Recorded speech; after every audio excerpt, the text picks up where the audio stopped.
Bhutan, Bangladesh, Pakistan, Nepal, India, Sri Lanka, even Afghanistan सबै हाम्रो यो डेभलपिङ कन्ट्रीको लिस्टमा पर्छ।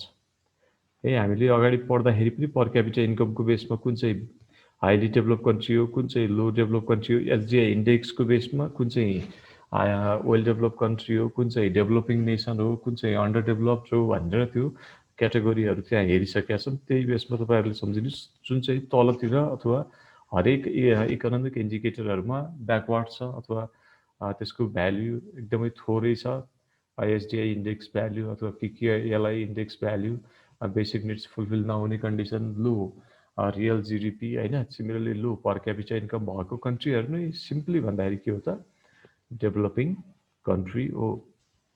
सुरुमा हामी फर्स्टमा डेभलपिङ कन्ट्रिज भने के हो त्यो सिम्पल बुझौँ। जस्तो the developing countries are those countries of the world which have lower PCI. हामीले अगाडि पर क्यापिटा इन्कम एसडिआई पढ्दाखेरि पनि भनेको थियौँ। सिम्पली भन्दाखेरि जसको lower per capita income compare to developed countries, यो चाहिँ वर्ल्ड ब्याङ्कले दिएको डेफिनेसन हो है।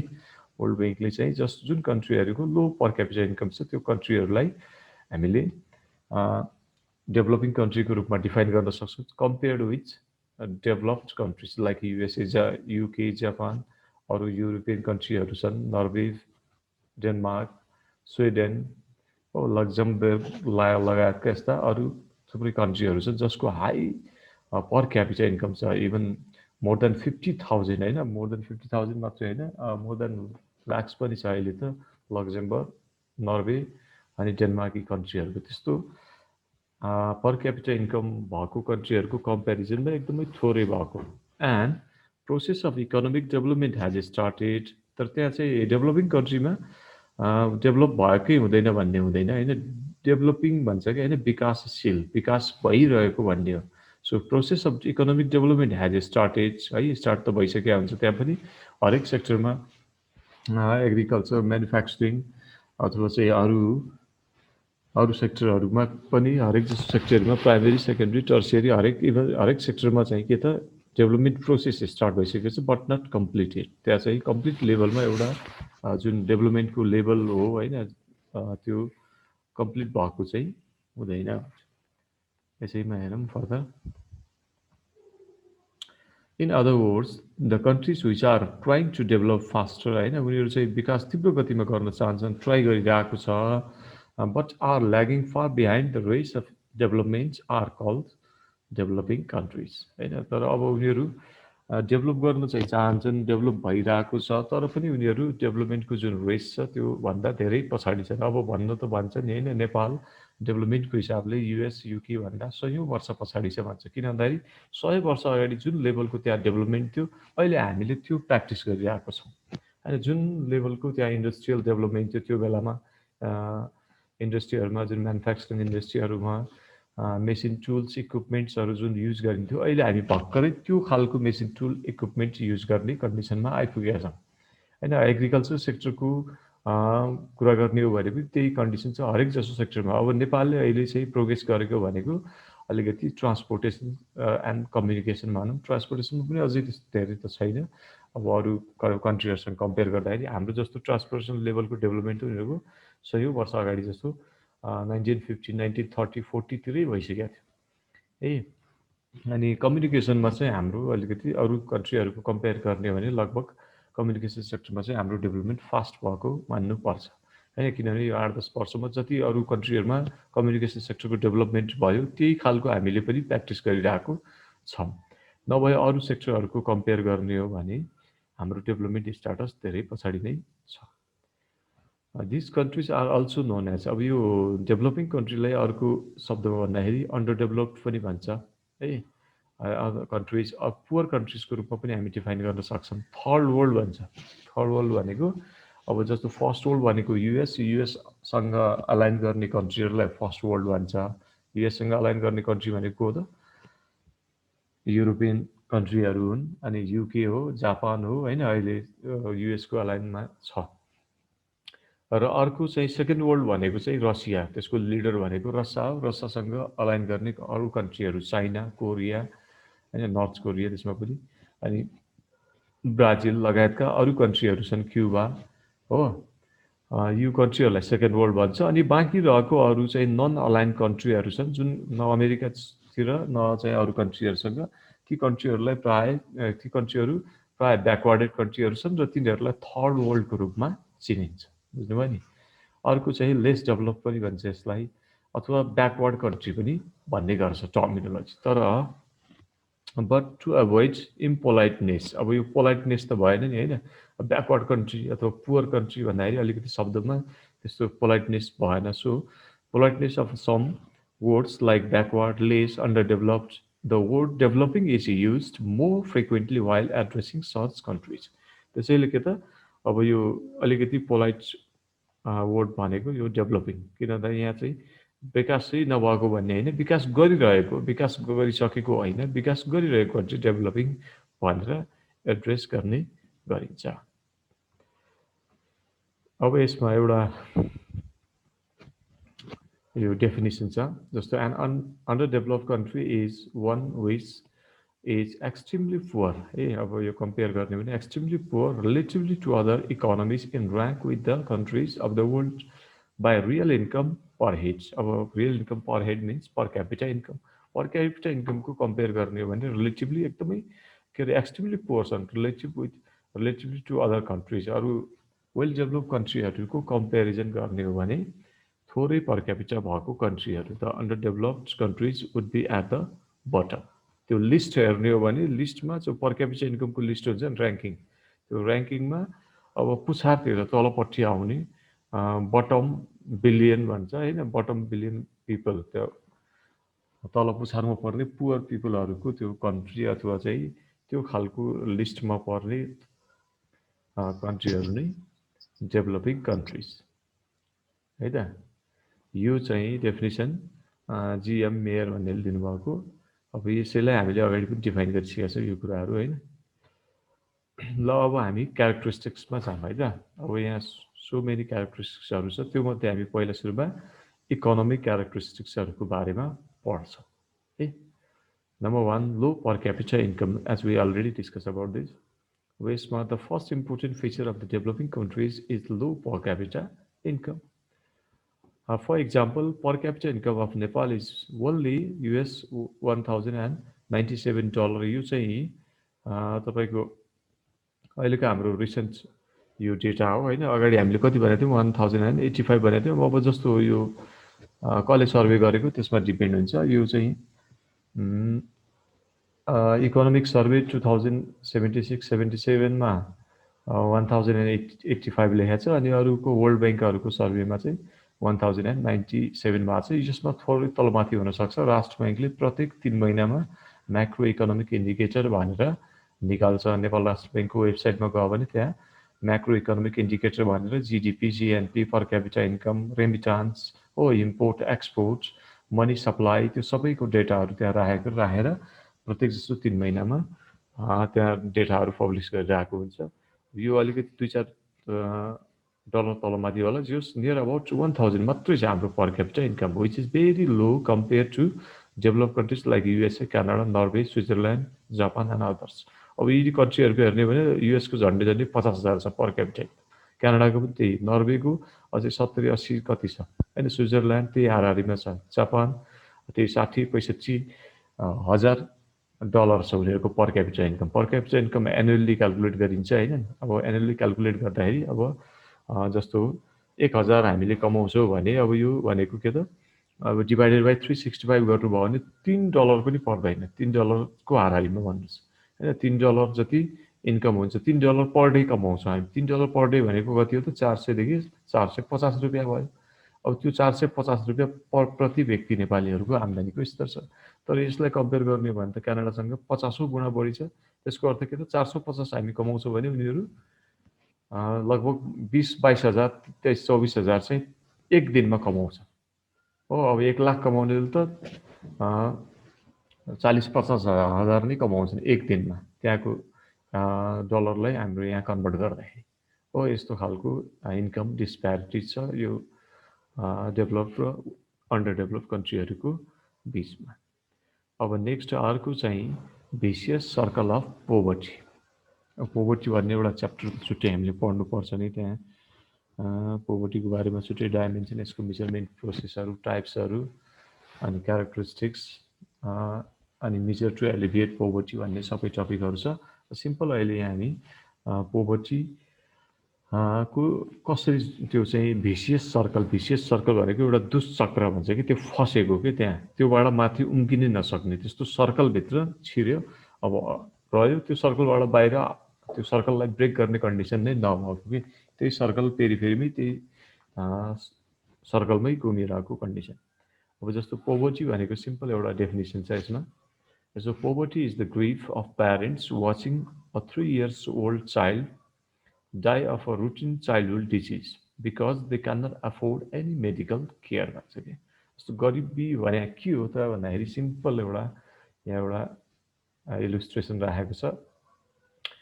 जस्तो पोभर्टी इज द ग्रिफ, त्यस्तो दुःखको अवस्था हो जहाँ चाहिँ एउटा प्यारेन्ट्सहरू आफ्नो 3 वर्षको बच्चा एउटा सामान्य रुटिन डिजिज के बच्चा हुँदाखेरि लाग्ने सामान्य रोग होइन, मान्छेहरूलाई रुगाखोकी ज्वरो यो त सामान्य हो नि, सिम्पटमको रूपमा हो, अरू ठुलो डिजिजहरूको होला, तर यसलाई त केयर गर्यो भने त यस्तो डिजिजहरू त के अरे ह्यान्डल गर्न सकिने खालको हुन्छ।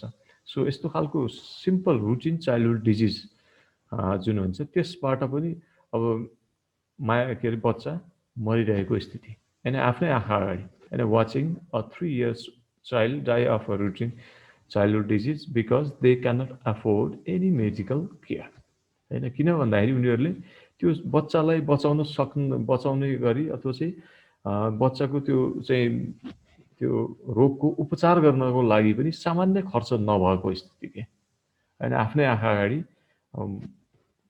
बच्चाको मृत्यु भइरहेको त्यो देख्नुपर्ने अवस्था, त्यो भनेको नै पोभर्टी हो। अब यो खालको अवस्था नेपाल जस्तो हाम्रो कन्ट्रीहरूमा धेरै छ। इभन सामान्य तपाईँ झाडा पखालाकै कारणले गर्दा पनि सयौँ मानिसहरू मृत्युवरण गर्न बाध्य भएको स्थिति पनि हाम्रो 4-5-7 वर्ष अगाडि नै देखिएको कुरा हो है नेपालकै कुनै पहाडी जिल्लामा। अनि तराईतिर हेर्नु शीतलहरको कारण प्रत्येक वर्ष मान्छेहरू मर्छन्। के हो त त्यो खासमा? शीतलहरले मरेको होइन, त्यो केले मरेको? त्यो गरिबीले मरेको हो होइन। सामान्य यस्ता रोग उपचार गर्न नपाएर धेरै मानिसहरू यस्तो अकालमै मृत्युवरण गर्नुपर्ने अवस्था छ। त्यो नै खासमा के हो त? त्यो हो गरिबी भनेको त्यही हो है। अब यसमा the extent of poverty prevailing in these countries is also reflected in the low per capita income। अब त्यो गरिबीलाई हामी अर्को तवर के हिसाबले हेर्न सक्छौँ भन्दाखेरि इन्कमको लेभलको हिसाबले पुवर छ कि छैन। अब पोभर्टीको मेजरमेन्ट गर्नको लागि पनि पर क्यापिटा इन्कमको स्टाटस के छ त्यो बेसमा क्यालकुलेट गर्ने गरिन्छ। अब सिम्पली भन्दाखेरि पोभर्टी भनेको लोवर पर क्यापिटा इन्कम भएको कन्डिसन होइन, थोरै आम्दानी हुने अवस्था, त्यो नै गरिबीको अवस्था। A large proportion of population in these countries lives below the poverty line। त्यो पनि एब्सोल्युट पोभर्टी है, रिलेटिभली होइन, रिलेटिभली हुनसक्छ तर एब्सोल्युटली नर्मल एउटा स्ट्यान्डर्ड जुन तोकेको छ $1 to $2 भन्ने, त्यो पर डे $1 to $2 कमाउन नसक्ने मान्छेहरूको सङ्ख्या त्यो चाहिँ एब्सोल्युट पोभर्टीको लाइनभन्दा मुनमा पर्छ हो। त्यस्तो खालको पुवरहरूको सङ्ख्या एकदमै धेरै हुन्छ हाम्रो जस्तो यो अन्डर डेभलप्ड कन्ट्रीहरूमा। Absolute poverty of Nepal having income less than $1.25 per day is 16.67% भन्छ। बुझ्नुभयो नि? 16-17%। अब यो त अझै यो बिचमा लकडाउनको कारणले गर्दा यो सङ्ख्या अझै बढेको अनुमान गरिएको छ।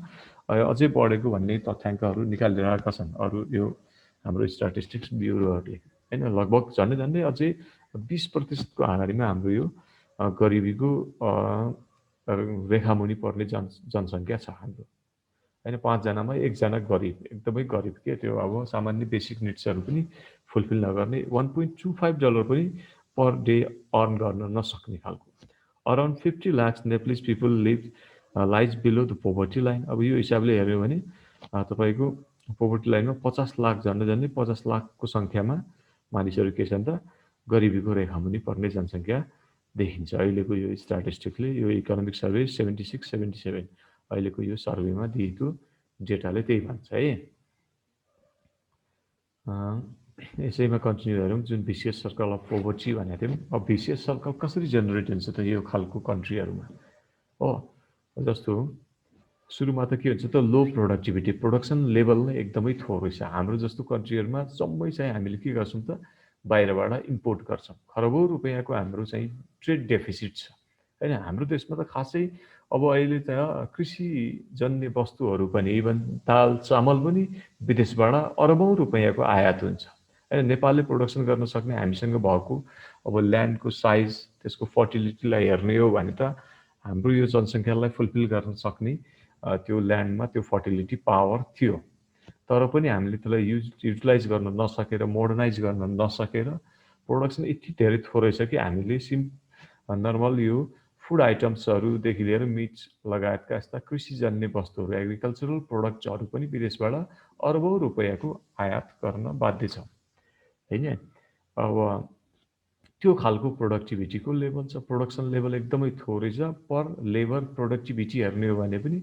हाम्रो एकदमै थोरै छ नेपालमा किनभने टेक्नोलोजिकल ब्याकवर्डनेस छ होइन वेल एजुकेटेड छैन ट्रेनिङ स्किलहरू छैन यहाँको मानिसहरूसँग त्यसैले low productivity low production level that means low income obviously production नै छैन भने इन्कम बढ्ने त कुरै हुँदैन जुन जति हामी प्रोडक्सन गर्छौँ त्यसलाई मार्केटमा सेल गऱ्यो भने त्यसैबाट इन्कम जेनेरेट हुने देशमा थोरै प्रोडक्सन हुन्छ भने त देशको आम्दानी पनि के हुने हो त थोरै हुने यो गरिब राष्ट्रहरूको केसमा पनि यही सो लो सेभिङ अब तपाईँको आम्दानी नै थोरै छ भने तपाईँलाई खर्चै पुर्याउन पुग्दैन तपाईँले गरेको आम्दानी ले खर्च नधानिसकेपछि तपाईँहरूले ऋण लिनुपर्ने बाध्यात्मक अवस्था छ अहिलेको कोभिडको कुरा गर्ने हो भने त अब धेरै मान्छेहरूले थोरैले पहिलाको सेभिङले चलाइरहेको होला नभए त केही मान्छेहरू त आज काम गर्यो आजै त्यो खर्च गरेर बाँच्नुपर्ने स्थिति छ धेरै जसो नेपालीहरूको यसको अर्थ के हो लो इन्कम लो सेभिङ अब इन्कम पनि थोरै छ सेभिङ पनि थोरै हुने भयो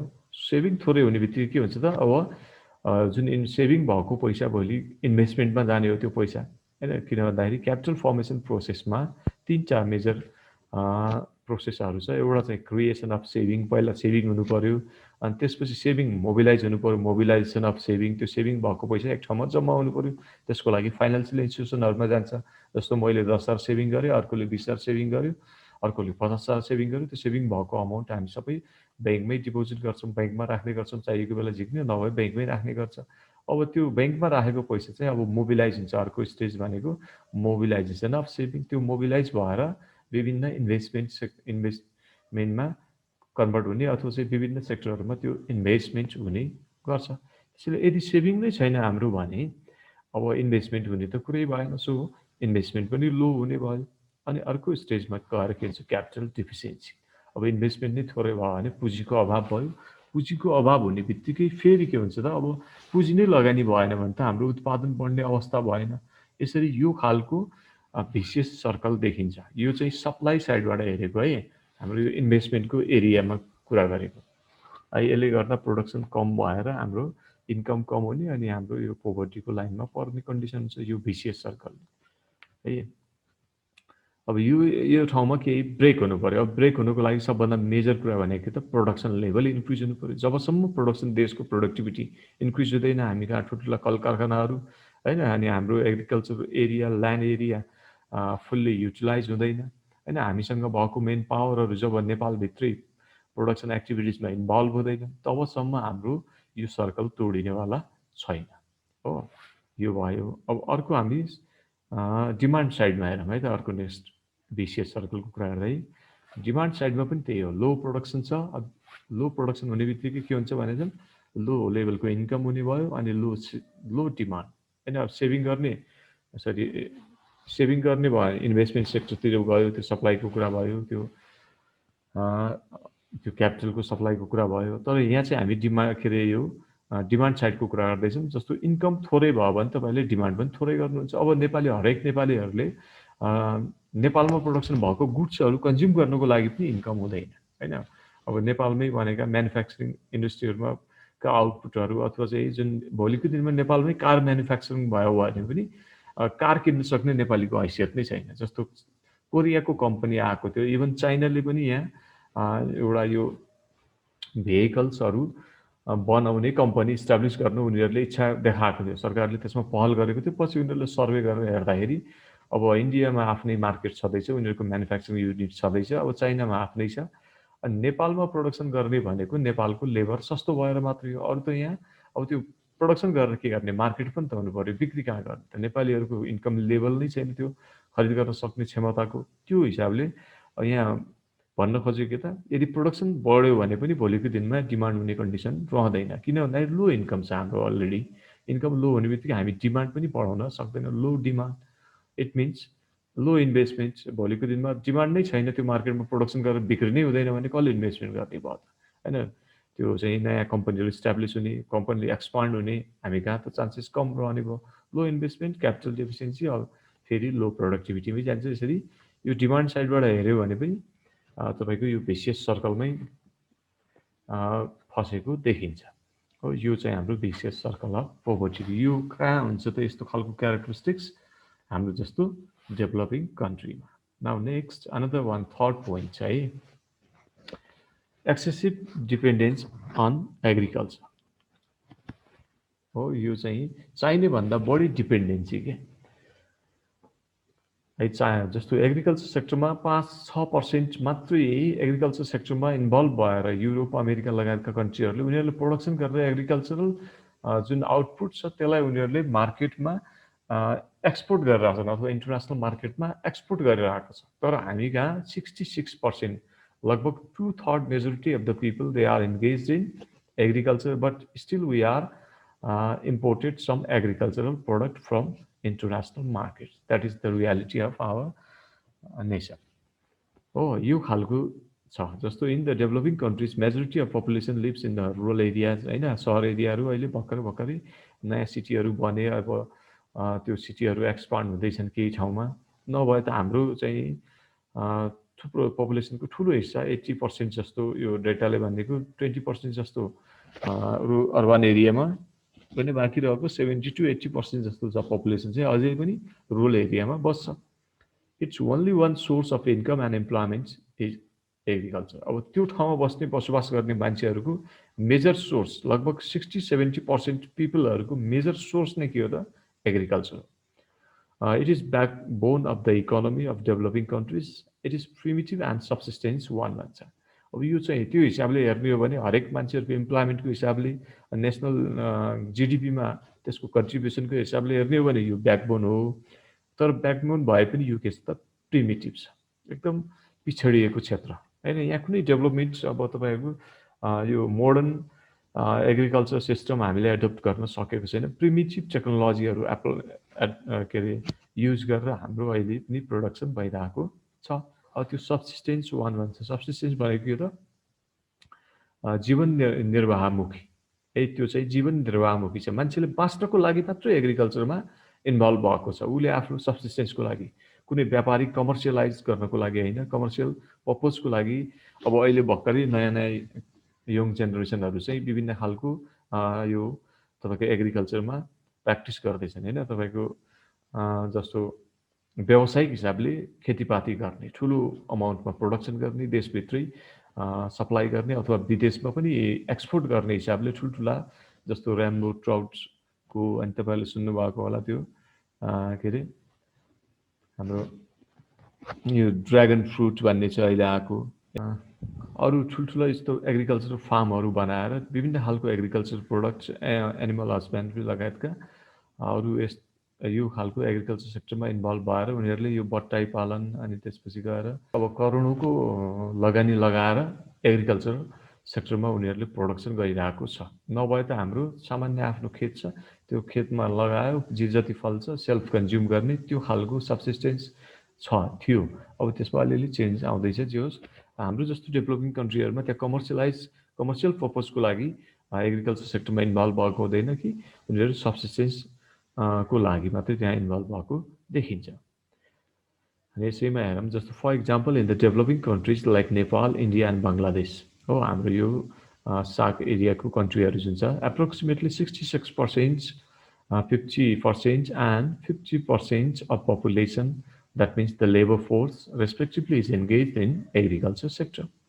नेपालमा 66, इन्डियामा लगभग 50, बङ्गलादेश पनि त्यस्तै गरेर 50% मान्छेहरू, टोटल पपुलेसनको मान्छेहरू सबै के त एग्रिकल्चर सेक्टरमा इन्भल्भ भएको देखिन्छ। Likewise, agriculture sector has also large share to their GDP. For example, its contribution to GDP in Nepal, India, and Bangladesh is 28.1, 14.4 percentage, and 14.2 percentage respectively. झन्डै 20% को हाराहारीमा होइन अन एन एभरेजमा भन्दाखेरि 20% कन्ट्रिब्युसन के छ त जिडिपीमा कन्ट्रिब्युसन छ 60% मान्छे इन्भल्भ भइरहेछ कन्ट्रिब्युसन जम्मा 28% को छ एटलिस्ट 60% हुनुपर्ने हो नि त यहाँ यो हिसाबले हेर्ने हो मान्छे धेरै इन्भल्भ भएको छ प्रोडक्सन के भयो यहाँ थोरै भयो यो भनेकै के हो एक्सेसिभ डिपेन्डेन्स भयो के यो चाहिने भन्दा बेसी मान्छे त्यहाँ इन्भल्भ भयो जबकि तपाईँ जापानको युएसको फिगर हेर्नुहुन्छ भने त्यहाँ 5 to 6% मात्रै मान्छेहरू टोटल पपुलेसनको 5 to 6% मान्छे मात्रै एग्रिकल्चर सेक्टरमा इन्भल्भ भएको देखिन्छ डेटाले अब उनीहरूको प्रोडक्सनको कुरा गर्ने हो भने फेरि उनीहरू एक्सपोर्ट गर्ने गरी प्रोडक्सन गरिरहेको छ त्यो खालको एग्रिकल्चर सेक्टरमा उनीहरूले डेभलपमेन्ट गरेको छ अब हाम्रो यो खालको प्रिमिटिभ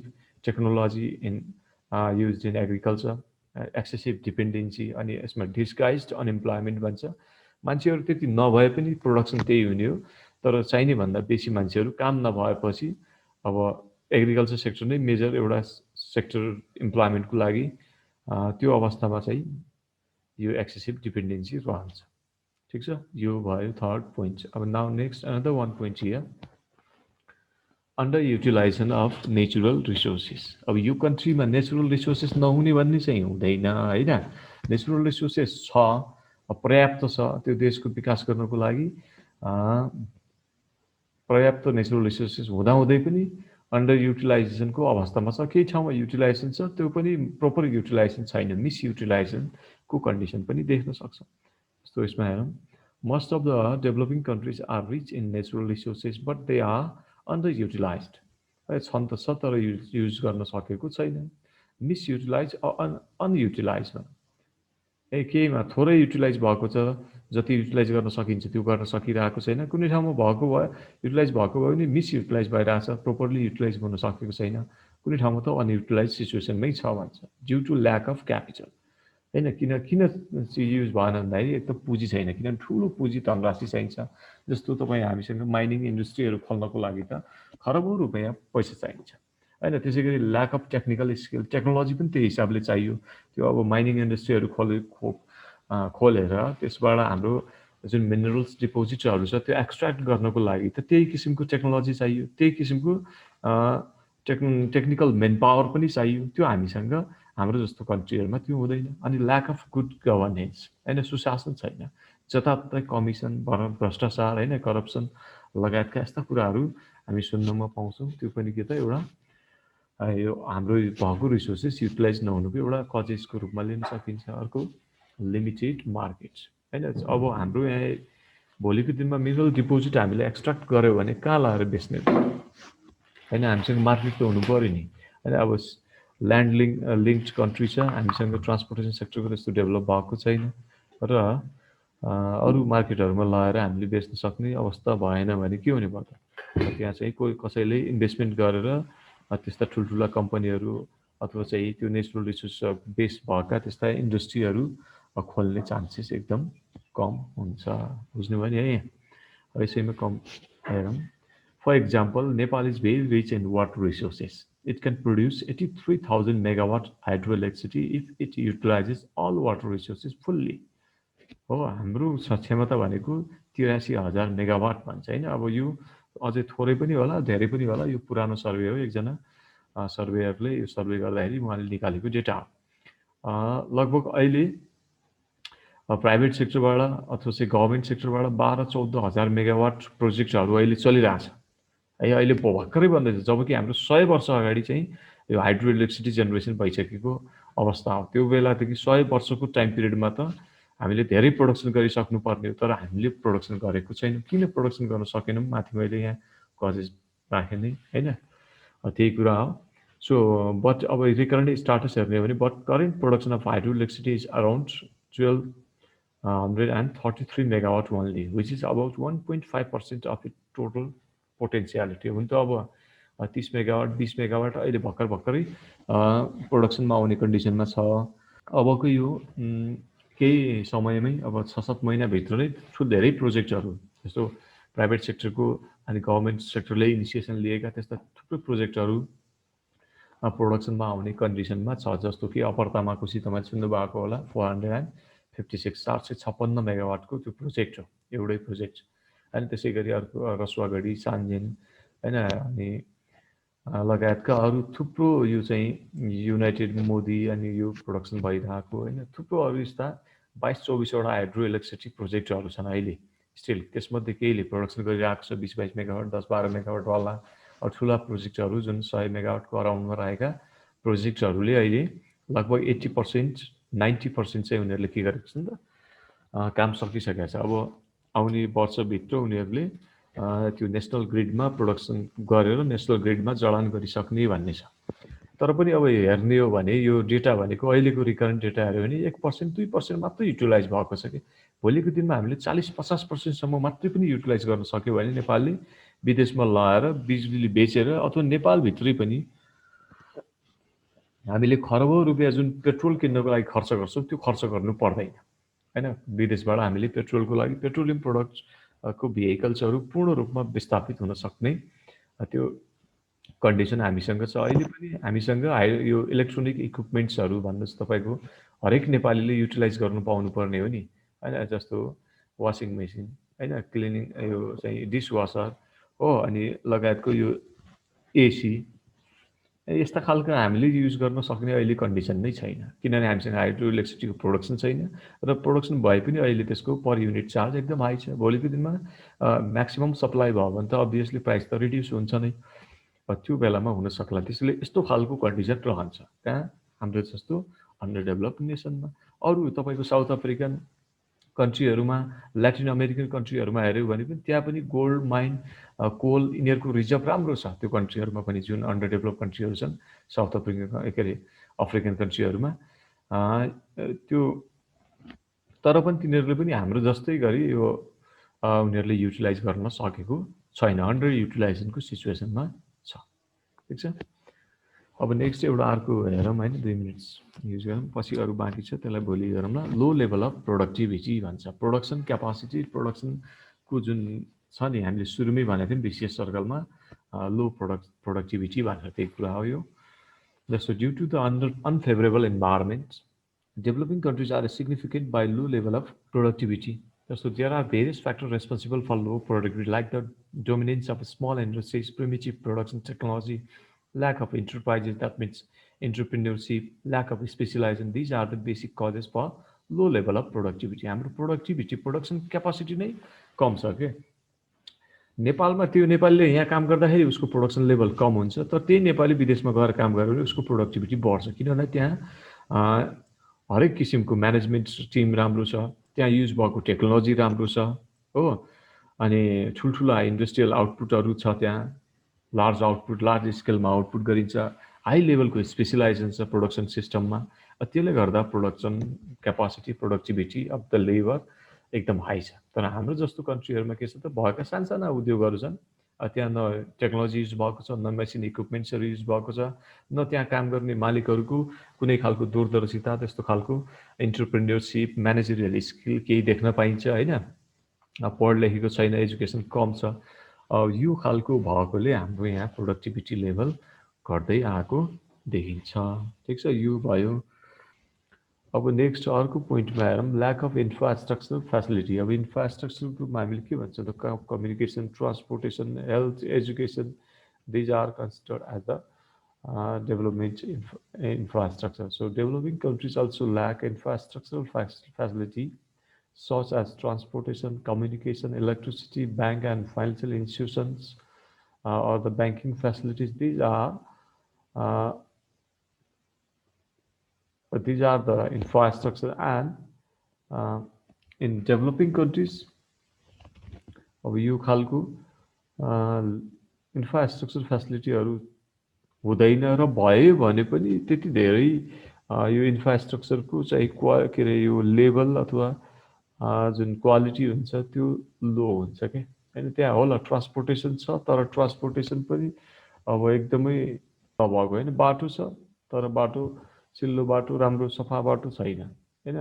धुलो अथवा चाहिँ यो के भन्छ बाटो मात्रै कोरेको होइन, त्यसमा चाहिँ पिच यो खालको राम्रो बाटो चौडा बाटो त्यस्तो पाइँदैन, धेरै थोरै ठाउँमा हुन्छ होइन। अनि अर्को ट्रान्सपोर्टेसन सेक्टरमा जुन युज भएको भेहिकल्सहरू छ, भेहिकल्सहरू हेर्नुहुन्छ भने 20 वर्ष 25 वर्ष पुरानो भेहिकल्सहरू पनि चलिरहेछन् होइन। यस्तो खालको पोल्युसन भइरहेको हुन्छ कि अब तपाईँहरूले सबैले थाहै छ होइन। अब यसको इन डिटेलमा हामी ट्रान्सपोर्ट कम्युनिकेसन भन्ने अर्को छुट्टै टपिक छ, त्यहाँ युनिट छ, त्यहाँ हेर्न। अनि कम्युनिकेसनको कुरा गर्दाखेरि पनि कम्युनिकेसन छ, टावर छ, नेटवर्क छैन होइन। अब इभन राम्रै सिटीहरूमा पनि त्यो हरेक जसो यो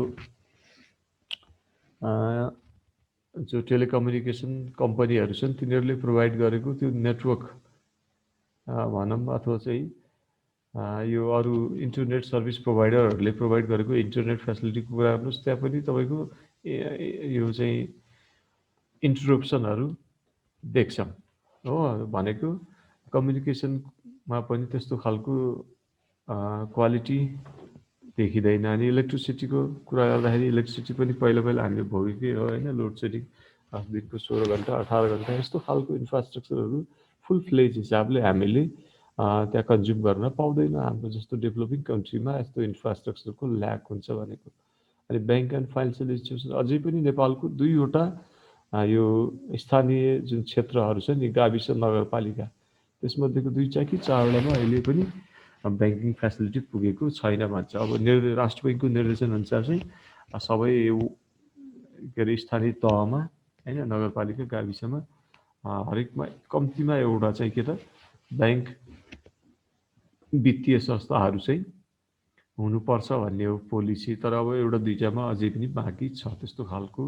अब सहर बजारमा हेर्ने हो भने त घरै पछि पनि छन् अहिले। जो यो bank and financial institution development राम्रै भएको छ, मानिसहरूको एक्सेस भएको छ, ब्याङ्किङ कारोबार गर्नेहरूको सङ्ख्या पनि थुप्रो बढेको छ अहिले हो। अब यो तर अब जति विकसित राष्ट्रहरूको तुलनामा हेर्ने हो भने हामी कहाँ अझै पनि यस्ता इन्फ्रास्ट्रक्चर फेसिलिटीहरूको के त कमी देखिन्छ। अब अर्को पोइन्टमा ड्युअलिस्टिक इकोनोमी। ड्युअल भनेको जस्तो ड्युअल भनेको 2टा के ड्युअल सिम भन्छ नि मोबाइलमा होइन, त्यो त्यस्तै खालको ड्युअल इकोनोमी भएको ड्युअलिस्टिक इकोनोमी, द्वैत अर्थतन्त्र अर्थव्यवस्था है। अब जस्तो यहाँ चाहिँ रुरल र अर्बन भन्ने 2टा सेक्टर, एउटा चाहिँ त्यसलाई हामीले बाटर सिस्टम भएको सेक्टर, अर्को मोनिटरी सिस्टम भएको सेक्टर भनेर पनि डिफाइन गर्न सक्छौँ। यस्तो 2टा खालको इकोनोमिक सिस्टम हुन्छ जहाँ एउटामा चाहिँ मौद्रिक रूपमा बेसिकल्ली कारोबार गर्ने गरिन्छ भने अर्को ठाउँमा वस्तु विनिमय प्रणाली अझै पनि देख्न सकिन्छ।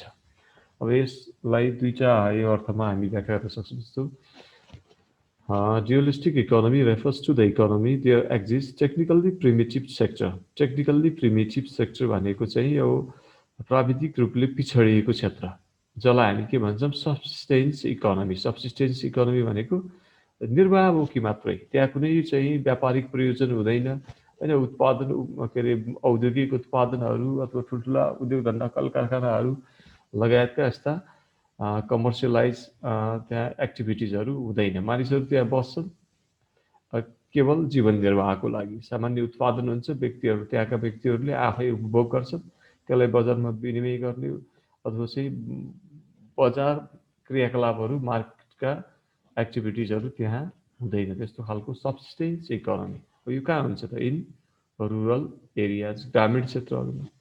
एन्ड टेक्निकल्ली एडभान्स सेक्टर होइन, प्राविधिक रूपले अलिक विकसित क्षेत्रहरू जस्तो यसलाई मार्केट इकोनोमी भन्छ। यो बजार अर्थव्यवस्था, त्यहाँ हरेक एक्टिभिटिजहरू मार्केट बेस्ड हुन्छ, उत्पादन हुन्छ, उपभोग विनिमय लेनदेन अनि लगानी लगायतका यस्ता क्रियाकलाप आर्थिक क्रियाकलापहरू बेसिकल्ली हुने क्षेत्र मार्केट इकोनोमी। यसमा चाहिँ मोनिटरी मनीको बेसिकल्ली यहाँ युज हुन्छ यो अर्बन एरियामा हो, सहरी क्षेत्रहरूमा। यसरी सिम्पली भन्दाखेरि ग्रामीण क्षेत्र र सहरी क्षेत्र 2टा क्षेत्र हुन्छ जहाँ अब टेक्नोलोजीहरू युज भएर प्रोडक्सन अब यो इकोनोमिक एक्टिभिटिजहरू बेसिकल्ली कमर्सियल पर्पजको लागि हुन्छन् त्यो सहरी क्षेत्रमा। अनि अर्को चाहिँ जहाँ टेक्नोलोजी पनि युज हुँदैन, मानिसहरू केवल जीवन निर्वाहको लागि त्यहाँ आर्थिक क्रियाकलापहरू गर्ने गर्छन्, त्यस्तो खालको ग्रामीण क्षेत्रको 2टा खालको अर्थव्यवस्था भयो। यो हरेक जसो कन्ट्रीमा हुन्छ, तर हामी कहाँ के छ त यो यो टेक्निकल्ली एकदमै प्रिमिटिभ सेक्टर छ कि रुरल एरिया अझै यो एडभान्स के अरे हुन सकेको छैन अथवा अर्बन एरियाको जस्तो लेभलमा जान सकेको छैन त्यस्तो धेरै भास्ट डिफरेन्सेस छ कि एउटै देशभित्र दुईटा खालको आर्थिक व्यवस्था भएको यो हाम्रो समाज in rural areas, people use primitive farming technique, and there are also small cottage industries. But in urban areas, there are modern industries which use advanced technology. उत्पादनकै कुरा गर्ने हो भने ग्रामीण क्षेत्रमा सामान्य कटेज इन्डस्ट्री कुटीर घरेलु उद्योगहरू भन्छ होइन त्यो घरेलु खालका उद्योगहरू अनि सहरी क्षेत्रमा हेर्ने हो भने ठुल्ठुला उद्योगहरू उत्पादनमूलक उद्योगहरू त्यहाँ स्थापित भएको हुन्छ त्यसको लागि नयाँ टेक्नोलोजीहरू एडभान्स टेक्नोलोजी युज गरिन्छ भने अब ग्रामीण क्षेत्रमा चाहिँ हाम्रो पुरानो हाम्रो रीतिरिवाज संस्कार परम्परासँग जोडिएका टेक्निकहरू युज गरेर त्यहाँ प्रोडक्सन गरिन्छ यो भयो हाम्रो ड्युअलिस्टिक इकोनोमी द्वैध अर्थव्यवस्था भएको अनि अब अर्को नेक्स्ट हामीसँग छ next point lack of capital capital भनेको पुँजी होइन क्यापिटल के हो त्यसको क्यारेक्टरिस्टिक्स हामीले फ्याक्टर अफ प्रोडक्सन भन्नेमा पढेको छौँ होइन क्यापिटल भनेको के त manmade factors that use to produce goods and services that means tools, vehicles, money, or building. These all are capital. If these items are used in further production. हो घर बङ्गला गाडी सबै चिजलाई हामीले क्यापिटलको रूपमा डिफाइन गर्न सक्छौँ तर त्यो के हुनु पर्यो उत्पादनको क्षेत्रमा प्रयोग हुनु पर्यो हैन उत्पादनमा लगाइनु पर्यो त्यसलाई हामीले के भन्छौँ क्यापिटल भन्छौँ अब यस्तो खालको पुँजीको लगानीको हाम्रो जस्तो देशहरूमा के हुन्छ त सधैँ अभाव हुन्छ हामीसँग अघि नै हामीले अगाडि पनि डिफाइन गरिसक्यौँ नेचुरल रिसोर्सहरू छ तर नेचुरल रिसोर्समा लगानी गर्नको लागि हामीसँग पुँजी छैन किन भन्दाखेरि नेचुरल रिसोर्सेस को प्रयोग गर्नको लागि जस्तो खाने उद्योग सञ्चालन गर्नु पर्यो अनि त्यसै गरी बिजुली उत्पादन गर्नु पर्यो यो लगायतका अरू हामीसँग भएका नेचुरल रिसोर्सलाई युटिलाइज गर्नको लागि त हामी त्यसमा ठुलो लगानीको आवश्यकता पर्छ त्यसको अर्थ त्यो स्तरको पुँजी हामीसँग हुँदैन प्रविधि त छँदैछ पुँजी नै छैन So underdeveloped countries are characterized as capital poor countries. Capital poor country in fact, होइन पुँजीको अभाव भएको अथवा पुँजी नभएको पुँजीको हिसाबले गरिब भएको मुलुक. In these countries, not only present capital stock is poor, but also the current rate of capital formation is very low. होइन हामीसँग अहिले त पुँजी त छैन नै तर पुँजी नभए पनि हामीले भोलिको दिनमा त पुँजी निर्माण गर्न सक्थ्यौँ नि त तर त्यो भोलिको दिनमा पनि पुँजी निर्माण गर्न सक्ने आधार हामीसँग छैन होइन प्रेजेन्ट स्टक पनि खराब त छ नै अब फ्युचरमा पनि हाम्रो पुँजी निर्माणको आधार छैन किन भन्दाखेरि हाम्रो जुन क्यापिटल फर्मेसन रेट छ नि त्यो एकदमै धेरै लो छ अब जस्तो people have low capacity to save due to low level of income किन भन्दाखेरि आम्दानी थोरै छ आम्दानी थोरै हुने बित्तिकै आम्दानीको ठुलो हिस्सा के हुन्छ उपभोगमा खर्चमा जान्छ उपभोग खर्चमा जान्छ मानिसहरूले वस्तु सेवाहरू उपभोग गर्नमा लगाउँछ भनेको थोरै पैसा बाँकी रहन्छ अब त्यो बचतको रूपमा रहन अब बचत नै थोरै भएपछि हामीले अब त्यसलाई भविष्यको निम्ति लगानीको निम्ति पुँजी निर्माणको हिसाब के अरे पुँजी निर्माण प्रक्रियामा लान सक्दैनौँ अब जस्तो यहाँ रेट हेर्नुहुन्छ भने in most UDCs means under developed countries gross investment is only 5 to 6% of total of gross national income हाम्रो जुन राष्ट्रिय आम्दानी छ नि ग्रोस नेसनल इन्कम कुल राष्ट्रिय आम्दानीको जम्मा 5% देखि 6% सम्म मात्रै हाम्रो के हुने गर्छ त लगानीको रूपमा प्रयोग हुने गर्दछ हो यो खालको हाम्रो के छ त इन्भेस्टमेन्ट रेट छ यो अर्थ यो दरमा हाम्रो पुँजी अभिवृद्धि भइरहेछ पुँजी लगानी भइरहेछ भन्नुस् अब यो किन भयो त भन्दाखेरि हाम्रो एक इन्कम नै थोरै भयो तपाईँ हाम्रो आम्दानी 20,000 30,000 भयो भने त त्यो हाम्रो सेल्फ कन्जम्सनको लागि मात्र युज हुन्छ। फर्दर हामीले त्यसबाट पैसा बचाएर भोलिको दिनमा त्यो इन्भेस्टमेन्ट गर्ने भन्ने त अवस्था रहँदैन। अब 1 लाख 2 लाख 5 लाख मन्थली कमाउँछ भने त मान्छेले 10-20,000 50,000 खर्च गरेर बाँकी रहेको पैसालाई उसले सेभ गरेर राख्न सक्थ्यो र त्यो सेभिङ भएको अमाउन्ट भोलि इन्भेस्टमेन्टमा कन्भर्ट हुन सक्थ्यो। त्यसैले इन्कम नै लो भएकोले हाम्रो सेभिङ लो हुन्छ। सेभिङ लो हुने बित्तिकै हाम्रो यो क्यापिटल फर्मेसन रेट पनि लो हुन जान्छ है। यो एउटा अर्को हाम्रो यो क्यारेक्टरिस्टिक्स भनौँ डेभलपिङ कन्ट्रिजको।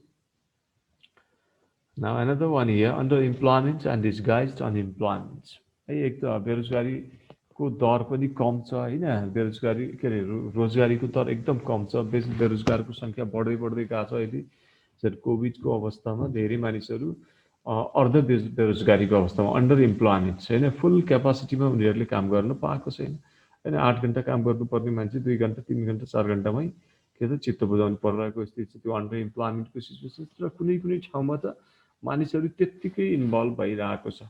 अब उनीहरू इन्भल्भ भए पनि नभए पनि प्रोडक्सन हुने त्यही अमाउन्ट थियो। सो जस्तो खालको डिस्गाइज हेर्दा इन्गेज अथवा इम्प्लोइड जस्तो देखिने, इनफ्याक्ट दे आर अनइम्प्लोइड सिचुएसनमा पनि हुनसक्छ। त्यसलाई हामीले डिस्गाइज भन्छ, अदृश्य बेरोजगारी। यसैमा हेरौँ, high dependency on agriculture sector हो, low industrial development, lack of proper utilization of natural resources, lack of manpower planning, etc.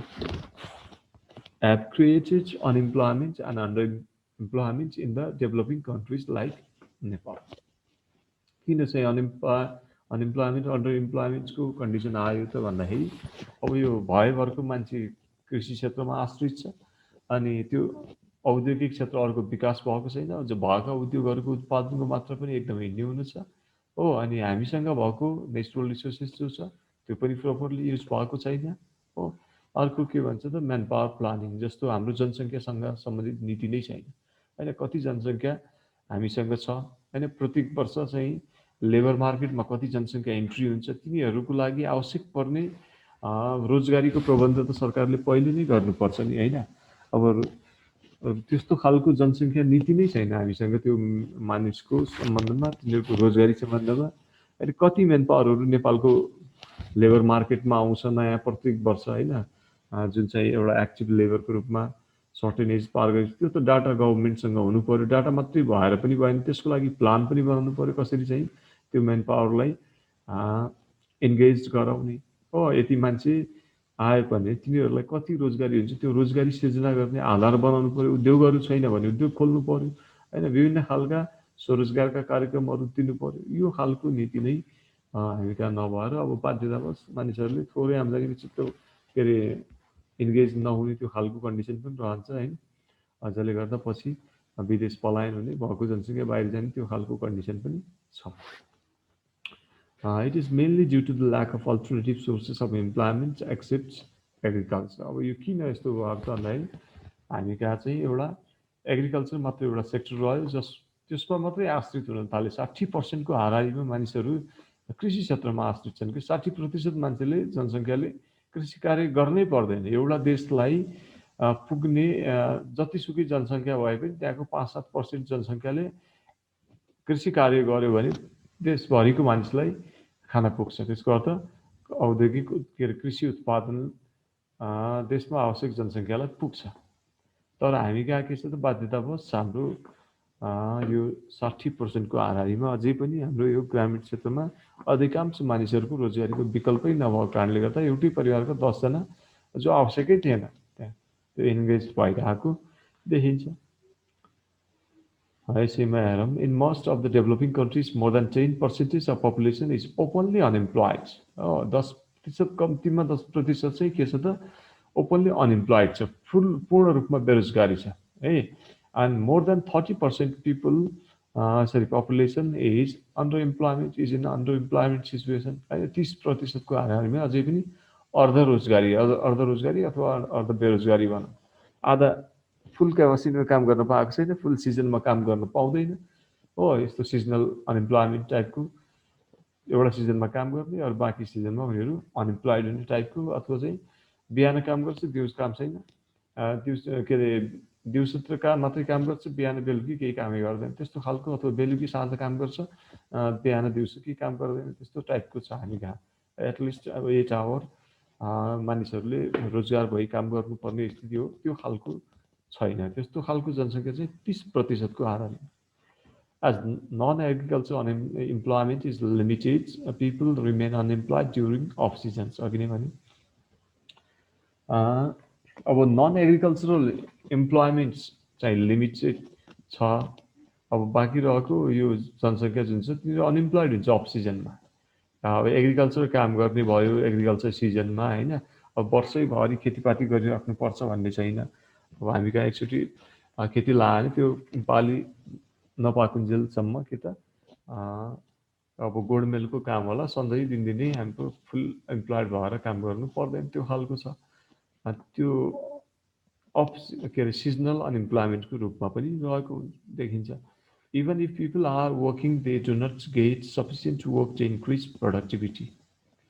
होइन, मानिसहरू काम गरिरहेको जस्तो देखिन्छ, तर उनीहरूको त्यो कामले गर्दा प्रोडक्टिभिटी इन्क्रिज त भइरहेको हुँदैन। Do not get sufficient work to increase productivity. अब उनीहरूले पर्याप्त मात्रामा काम गर्न पाउँदैन होइन। काम गरिरहेको जस्तो देखिन्छ, तर उनीहरूको उत्पादकत्व हेर्ने हो भने एकदम न्यून, कुनै कुनै ठाउँमा जेरो जस्तो पनि हुन्छ। Excessive pressure on population results in disguised unemployment. जस्तो एग्रिकल्चर सेक्टरमा भन्नुहोस्, तपाईँको परिवारमा 4जना मानिसहरूले मानौँ 4जना मानिसले खेतीपातीमा संलग्न हुन्छन् र 5औँ मान्छे त्यहाँ आवश्यक नै पर्दैन, तर पनि ऊ अरू इम्प्लोइमेन्ट्सको अपर्च्युनिटी नभएकोले बाध्यतावश त्यही काममा इन्भल्भ हुन्छ। तर त्यो 5औँ मान्छे इन्भल्भ भए पनि जति प्रोडक्सन थियो पहिला त्यो प्रोडक्सन त्यति नै रहन्छ, प्रोडक्सनमा कुनै चेन्ज आउँदैन। यसको अर्थ के हो त, त्यो 5औँ मानिस त्यहाँ के छ, डिस्गाइज्ड अनइम्प्लोइमेन्ट। त्यो खालको पनि हामी कहाँ यो हाम्रो जस्तो डेभलपिङ कन्ट्रीहरूमा देख्न सकिन्छ। अब अर्को एउटा छ डिपेन्डेन्सी अफ प्राइमेरी एक्सपोर्ट्स होइन। हाम्रो यो जुन आयात निर्यात भन्छ नि, इम्पोर्ट एक्सपोर्ट्स होइन। इम्पोर्ट भनेको विदेशबाट खरिद गरेर लिएर आउने भयो, एक्सपोर्ट भनेको हामी कहाँ उत्पादन भएका वस्तु सेवाहरू विदेशमा बेच्ने काम, निर्यात गर्ने काम, त्यसलाई एक्सपोर्ट भन्छ। अब यो एक्सपोर्ट हुन त हुन्छ, के चाहिँ एक्सपोर्ट हुन्छ त हाम्रो जस्तो कन्ट्रीहरूबाट भन्दाखेरि mainly primary exports. Primary means र मेटेरियल्स अथवा चाहिँ सेमी फिनिस्ड गुड्स लगायतका यस्ता चिजहरू मात्रै हामी कहाँबाट के हुन्छ त एक्सपोर्ट हुने गर्छ। किन भन्दाखेरि हामीसँग साधन स्रोतहरू भइकन पनि हामीले त्यसलाई प्रयोग गरेर फाइनल गुड्सको रूपमा महँगा वस्तुहरू हामीले एक्सपोर्ट गर्न सकिरहेको छैन। अब यसमै पनि अझै हाम्रो यो ह्यान्डिक्राफ्ट्सदेखि लिएर एग्रिकल्चरल प्रोडक्ट्सहरू मेनली हामी कहाँबाट एक्सपोर्ट हुन्छ। हामी कहाँबाट त्यो एग्रिकल्चरल प्रोडक्ट्सहरू एक्सपोर्ट हुन्छ, पछि त्यही एग्रिकल्चर एक्सपोर्टबाट गरेको र मेटेरियल्स अथवा चाहिँ एग्रिकल्चरल प्रोडक्टहरू जुन हामीले एक्सपोर्ट गर्छौँ त्यसैबाट अरू चिजहरू उत्पादन हुन्छ र फेरि त्यही हामी यहाँ कन्ज्युम गर्छौँ। त्यस्तो खालको अवस्था रहन्छ। यसैमा हेरौँ, the developing countries are oriented towards the production and export of primary products. What primary product? The development of secondary and tertiary sector is extremely lacking. Secondary भनेको अब त्यो फाइनल गुड्सहरू प्रड्युस गर्ने सेक्टर सेकेन्डरी त्यो छैन। अनि अर्को चाहिँ tertiary भनेको सर्भिसेसहरू प्रोड्युसन सेक्टर। हामीले यो फाइनल गुड्स अथवा सर्भिसहरू के त बेच्न सकिरहेको छैनौँ, तर हामीले बेच्ने भनेकै ती प्राइमेरी प्रडक्टहरू जसमा चाहिँ एग्रिकल्चर, माइनिङ अनि फरेस्ट योसँग रिलेटेड गुड्स एन्ड सर्भिसेसहरूलाई हामीले प्राइमेरी सेक्टरहरू यो सेक्टरको प्रोडक्सनको रूपमा डिफाइन गर्न सक्छौँ। त्यस्तो खालको प्राइमेरी प्रोडक्टहरू। That's why these countries export primary production of lower value and import finished goods of higher value. सस्तो मूल्यमा प्राइमेरी प्रोडक्ट्सहरू बेच्ने, र मेटेरियल्सहरू बेच्ने होइन। अनि त्यहीबाट बनेको फेरि फिनिस्ड गुड्सहरू हामीले के त महँगो मूल्यमा किन्ने, त्यो खालको हुन्छ हामी यहाँ। Consequently, the developing countries face the problem of deficit in foreign trade. अब यसले गर्दा के हुने हो त, व्यापार घाटा हुने भयो हाम्रो। सस्तो मूल्यमा सामान बेच्ने, अब त्यही फेरि हामीले महँगो मूल्यमा किनेर लिएर आउनु पर्ने हुन्छ। यो व्यापार घाटामा जस्तो कन्ट्रीको के छ, खरब हो घाटा छ, खरब हो होइन। किन भन्दाखेरि हामी सबै चाहिँ इम्पोर्ट बेस्ड कन्ट्री हो हाम्रो। इम्पोर्ट नै भएन भने नाकाबन्दी भन्छ, यहाँको मानिसहरूको जनजीवन नै प्रभावित हुन्छ। हामीले आफूले उत्पादन गरेर अरू देशमा बिक्री गर्ने त्यो खालको कन्डिसन नै छैन होइन। त्यो भनेको त्यसको लागि त धेरै उत्पादन हुनु पर्यो, तर धेरै उत्पादन गर्न सक्ने अवस्था छैन। र जे जति उत्पादन हुन्छ, जे जति एक्सपोर्ट हुन्छ, त्यसमा पनि सबै प्राइमेरी प्रोडक्टहरू हो। यो भयो। अब नेक्स्ट अर्को फिचरमा जाऊँ। अब हामी यो अहिलेसम्म हामीले 10वटा के पढ्यौँ त, इकोनोमिक क्यारेक्टरिस्टिक्सहरू पढ्यौँ। अब योभन्दा बाहेकको अरू क्यारेक्टरिस्टिक्सहरू छ, जस्तो अर्को क्यारेक्टरिस्टिक्स भनेको डेमोग्राफिक क्यारेक्टरिस्टिक्स है। डेमोग्राफिक मिन्स पपुलेसन रिलेटेड, पपुलेसनसँग रिलेटेड क्यारेक्टरिस्टिक्सहरू छ। So demography refers to the birth rate, death rate, marriage, illness, size of population, density of population. यो चाहिँ जनसङ्ख्यासँग सम्बन्धित जन्मदर, मृत्युदर होइन, विवाह, अनि यो पपुलेसनको साइज, त्यसको डेन्सिटी, जनघनत्व भन्छ नि होइन। यो खालको पपुलेसन क्यारेक्टरिस्टिक्सहरूको बारेमा हेर्छौँ। यसमा के कस्तो हुन्छ होला त यहाँ। अब यहाँ हेर्ने हो भने simple, most of the demographic indicators, demographic जुन हामीले माथि क्यारेक्टरिस्टिक्स भन्यौँ त्यसको इन्डिकेटरको रूपमा केलाई लिन्छौँ त, जनसङ्ख्याको हिसाबले ठिक छ कि छैन त्यो कन्ट्री भनेर हेर्नु पर्यो भने, जस्तो लाइक क्रुड बर्थ रेट होइन, जन्मदर कति छ, अनि क्रुड डेथ रेट, मृत्युदर कति छ, इन्फान्ट मोर्टालिटी रेट हो, इन्फान्ट्स भनौँ अथवा माटर्नल मोर्टालिटी भन्छ, शिशु मृत्युदर, मातृ मृत्युदर, एन्ड टोटल फर्टिलिटी रेट हो, अनि शिशु जन्मदर भनौँ, त्यो खालको के कति छ त, एट्सेट्रा आर भेरी हाई हो, which are common feature in developing countries. हाम्रो जस्तो कन्ट्रीहरूमा हेर्नुभयो भने बर्थ रेट पनि एकदम हाई छ, जनसङ्ख्या पनि त्यही हिसाबले बढिरहेको छ, पपुलेसन ग्रोथ रेट हाई छ, मृत्युदर पनि त्यत्तिकै छ होइन। अनि यो इन्फान्ट मोर्टालिटी, टोटल फर्टिलिटी, हरेक चिजहरू के त यो बढी देख्न सकिन्छ हाम्रो जस्तो विकासशील राष्ट्रमा। The condition of children, woman and Elder is painful in joint family system. अब यहाँ हाम्रो कहाँ जोइन्ट फ्यामिली सिस्टम छ। अब जोइन्ट फ्यामिली सिस्टम जहाँ छ, अब बाहिरतिर त वेल डेभलप कन्ट्रीहरूमा खासै जोइन्ट फ्यामिली सिस्टम हुँदैन, त्यहाँ इन्डिपेन्डेन्स भन्ने कुरा हुन्छ। मानिसहरू सेपरेट बस्नु रुचाउँछ, त्यो एउटा सर्टेन टाइम पिरियड पछाडि। तर हामी कहाँ के त पुरै जोइन्ट फ्यामिली, 3टा पुस्ता एकैसँगै बसिरहेको हुन्छ। त्यो ठाउँमा के हुन्छ, 3टा पुस्ता एकै ठाउँमा बस्यो भने त्यहाँ कमाउने मान्छेको पनि पुरै परिवारको भार उठाउनु पर्छ हो। अब बच्चाहरूको स्याहार सम्हार त्यस्तो ठाउँमा हुँदैन अब त्यत्रो फ्यामिलीभित्र। अनि त्यसै गरी जो महिला छ, त्यो महिला त्यो पुरै दिनभरि उसको काम नै पुरै परिवारलाई को पारिवारिक काममै जान्छ, उसले आफ्नो पर्सनल कामहरू गर्न सक्ने कन्डिसन हुँदैन। अनि वृद्धहरू यस्तो खालको उनीहरूको एकदमै दुःखदायी अवस्था रहन्छ भन्ने कुरा, पेनफुल सिचुएसन। यसैमा हेरौँ, ऱ्यापिड पपुलेसन ग्रोथ हो is a common feature of most of the developing countries. Rapid population growth, त्यो रेट भनेको कति त, त्यो population has been rising at rates varying between 1 and 3% per year for the past few decades. अब दशौँको अगाडिदेखि हेर्दाखेरि हाम्रो जस्तो कन्ट्रीहरूमा 1 देखि 3% हाराहारीमा के हुन्छ त, जनसङ्ख्या वृद्धि भइरहेको देखिन्छ। तपाईँले नेपालको पपुलेसन मोनोग्राफ हेर्नुभयो भने लगभग अब 1950 होइन, विक्रम सम्वत 1950 को समयतिर हामी कहाँ जम्मा 40 लाख 50 लाख जनसङ्ख्या। अब अहिले हेर्नुहोस् 3 करोडको हाराहारीमा पुगिसक्यो होइन। यो चाहिँ 6 गुणा बढेको छ। अहिले पनि हाम्रो जुन पपुलेसन ग्रोथ रेट छ त्यो एकदमै हाई छ। त्यो हिसाबले गयो भने आउँदो 40 वर्षमै हाम्रो के छ, जनसङ्ख्या दोब्बर भइसक्छ है। 3 करोडको 6 करोडै हुन्छ अब आउने 20-40 वर्षमा, यदि यही दरमा गयो भने। अनि यस्तो खालको पपुलेसन ग्रोथ रेट छ। र अरू यो पाकिस्तानको भन्नुहोस्, इन्डियाको पनि एकदमै हाई छ हाम्रो जस्तो यो डेभलपिङ कन्ट्री भएकोले। For example, population growth rate of developing कन्ट्रीको लाइक नेपाल इज 1.35 होइन, यो पहिलाको के अरे पपुलेसन सर्वेमा दिएको डेटा। इन्डियाकै हेर्नुहुन्छ भने इन्डियाको 1.31, पाकिस्तानको 1.55 एन्ड इथियोपियाको 2.1 पर एनम बढिरहेको छ। अब यो रेटमा इन्क्रिज भयो भने त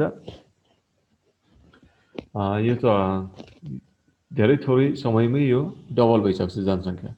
अब जनसङ्ख्या बढ्यो त हुन्थ्यो, जनसङ्ख्या बढ्नु भने खराब चाहिँ होइन, तर जनसङ्ख्या बढ्यो भने त्यसलाई चाहिने आवश्यक पर्ने रोजगारी, उसको सुरक्षा, स्वास्थ्यको ग्यारेन्टी गर्ने गभर्मेन्टको क्यापासिटी सबै चिज भयो भने त कुनै ठाउँमा त जनसङ्ख्या कम भयो भने त प्रोत्साहन पनि गर्छ गभर्मेन्टले कुनै बेला, कुनै ठाउँमा जनसङ्ख्या बढी भएको कारणले गर्दा जनसङ्ख्या घटाउनको लागि विभिन्न खालका गभर्मेन्टले पोलिसी पनि बनाउँछ होइन। तर अब अहिले हाम्रो जस्तो कन्ट्रीहरूमा जहाँ रोजगारीको अवसर छैन, आम्दानीको बाटो छैन, सरकार एकदम आर्थिक हिसाबले सबल छैन, त्यो अवस्थामा जनसङ्ख्या बढ्दै जानु भनेको त्यहाँ त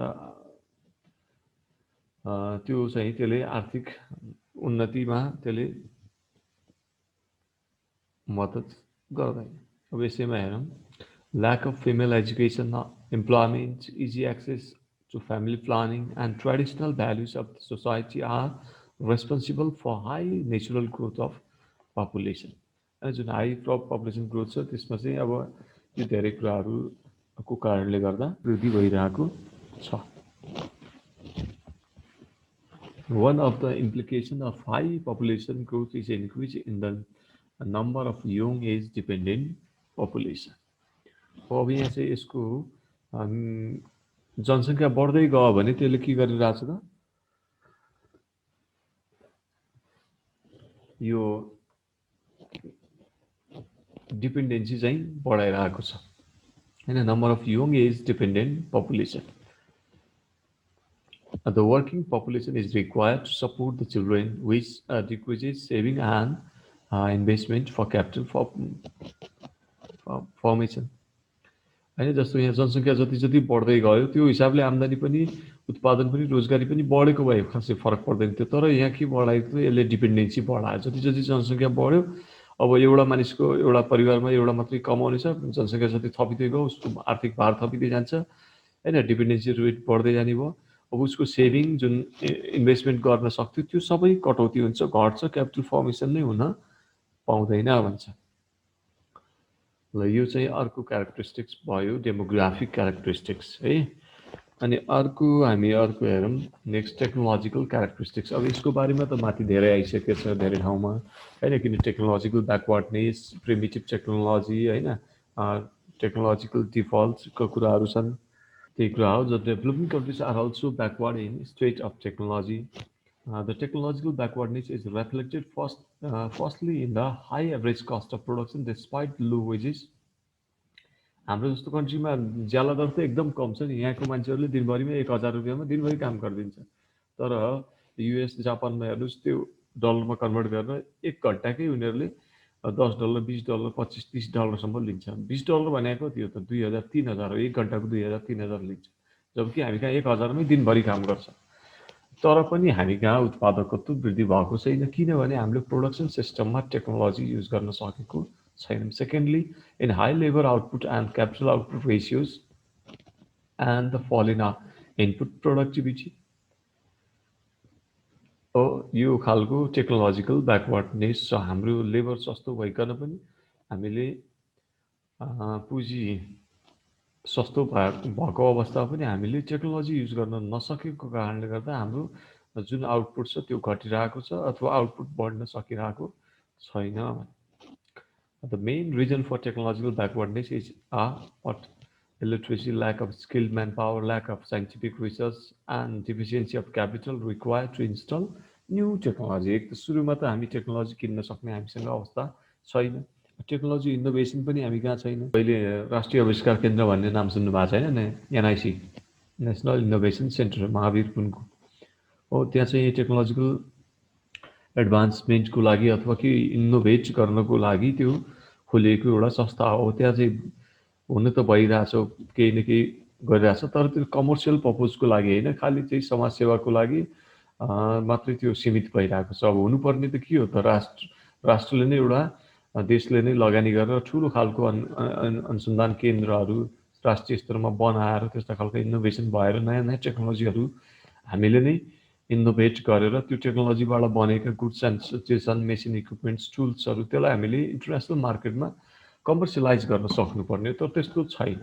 न हामी बनाउन सक्छौँ, र यदि टेक्नोलोजी बाहिरबाट हायर गर्नु पर्यो भने पनि, पर्चेस गर्नु पर्यो भने पनि एकदमै धेरै महँगो छ। त्यो नयाँ टेक्नोलोजी इन्स्टल गर्न अथवा युज गर्नको लागि हामीसँग क्यापिटल नै छैन। अब यदि टेक्नोलोजी हामीले किनेर लिएर आयो भने पनि चलाउनको लागि स्किल्ड म्यान पावर नै छैन। यहाँ रेल ल्याएर के गर्ने, रेलमा काम गर्ने कर्मचारी नभएर विगत 3-4 महिनादेखि थर्किरहेछ होइन। अब त्यो चाहिँ भ्याकेन्सी खोलेको छ, कुन दिन भ्याकेन्सी त्यो रिजल्ट गरेकै छैन, रिजल्ट गरेपछि त्यो फर्दर प्रोसेसमा अब प्रशासनिक काममा अल्झिरहेको छ होइन। त्यो खालको अवस्था रहन्छ। स्किल्ड म्यान पावर हुनु पर्यो। यो भयो। अनि अर्को एउटा सोसियो कल्चरल क्यारेक्टरिस्टिक्स भन्ने छ। यो दुईवटा छ पोइन्ट, म सकिहालेँ है, 1-2 मिनट एक्स्ट्रा लाग्यो भने। सोसियो कल्चरल क्यारेक्टरिस्टिक्स, अब यो हाम्रो सोसाइटीमा हेर्नुहोस्, तपाईँको रीतिरिवाज, परम्परा, हामीसँग धर्म जे छ, त्यसभित्र पनि केही कुराहरू इकोनोमिक हिसाबले हेऱ्यो भने त्यसले प्रोडक्टिभिटी बढाउने, इम्प्लोइमेन्ट बढाउने होइन, अथवा चाहिँ इन्कम लेभल इन्क्रिज गर्ने भन्दा पनि त्यो इकोनोमिकल्ली ब्याकवर्ड बनाउने खालका हामी कहाँ त्यस्ता केही मूल्य मान्यताहरू छन्। त्यो खालको कल्चर हामी कहाँ छ। जस्तो in the developing countries social services like education, health, safe drinking water, sanitation, etc. are not adequately provided to the people. त भइहाल्यो सोसियो इकोनोमिक कुरा। Most of the people are illiterate, ignorant, conservative, superstitious and fatalist भन्छ होइन। यो खालको अशिक्षित होइन, यो चाहिँ रूढिवादी परम्परा सोच भएका मान्छेहरू, के अरे यो अन्धविश्वास भएका मान्छेहरू होइन, यो खालका मानिसहरू रहन्छ। They believe on gods then work होइन। मानिसले अब जुनसुकै धर्म समुदायको भए पनि काममा भन्दा पनि बढी धर्ममा बढी विश्वास गर्ने, कि आस्था राख्ने एउटा कुरा हो, तर कामलाई ठुलो नमानिकन भगवानमा विश्वास गर्ने, त्यस्तो खालको हामी कहाँ छ चलन अझै पनि। There is the prevalence of child labour and inferiority of women starters. Child लेबरको चलन छ होइन। पढ्ने लेख्ने उमेरमा काम गरेर आएको देख्नुहुन्छ तपाईँले। अब यो अलिकति अलिक कम भएको छ पहिलाभन्दा, नभए अब यो हरेक जस्तो फ्याक्ट्री, तपाईँको हरेक होटलमा गयो भने, हरेक चाहिँ यो बस गाडीहरूमा तपाईँले बच्चाहरू नै त्यहाँ युज गरेको देखिन्थ्यो। यो खालको हामी कहाँ थियो पहिला, अहिले यसमा अलिकति सुधार आएको छ। अनि इन्फेरिटी अफ वुमन्स स्टाटस भनौँ, महिलाको अवस्था अहिले पनि एकदमै पछाडि पारिएको छ। फ्यामिलीमा पनि अब जस्तो उसले बाहिरको काम गर्नै नपाउने, घरभित्र सीमित हुने, एउटा सीमित यो महिला सहभागिता हरेक जसो विकास निर्माणका काममा के अरे अवसरहरूमा वञ्चित गरिएको सोसियो कल्चरलले नै त्यस्तो बनाएको थियो त्यो characteristics. Most of the people are guided by traditional values and institution then wisdom and vision होइन। बुद्धिमत्ता अथवा कारण भन्दा पनि मानिसहरू चाहिँ ट्रेडिसनल जुन हाम्रो परम्परागत मूल्य मान्यता छ त्यसबाट गाइडेड भएका देखिन्छन्। Black marketing, prostitution, gambling, corruption, and other social evils can be seen in the developing countries due to poverty. गरिबीकै कारणले गर्दा यस्ता खालका अनैतिक क्रियाकलापहरूमा पनि मानिसहरू संलग्न भइरहेको देखिन्छ। जति जति गरिबीको दर बढ्दै जान्छ, दरिद्रता गरिबी बढ्दै जान्छ, यस्ता खालका सोसियल इभिलहरू समाजमा घटि नै रहन्छन्। जुन चाहिँ उन्नत समाज छ, विकसित समाज छ होइन, त्यो ठाउँमा इभिल नहुने भन्ने हुँदैन, तर रेट चाहिँ के हुन्छ, तलमाथि पर्छ, घट क्राइम रेटहरू होइन। तर हाम्रो जस्तो यस्तो पोवर कन्ट्रीहरूमा हरेक जुन जस्तो नयाँ नयाँ घटनाहरू तपाईँहरूले न्युज मिडियाहरूमा यस्तो खालको सुन्न सकिन्छ।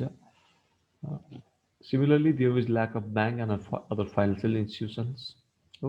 Development of money markets and capital markets also in infant stage होइन। मनी मार्केट, क्यापिटल मार्केट भनेको जुन नेप्से, नेपाल स्टक एक्सचेन्ज भन्छ, त्यो चाहिँ सेयरहरू खरिद बिक्री गर्ने, सेयर, बन्ड, डिभेन्चर लगायतका यस्ता फाइनेन्सियल पेपरहरू बिक्री गर्ने बजारको पनि विकास भएको देखिँदैन।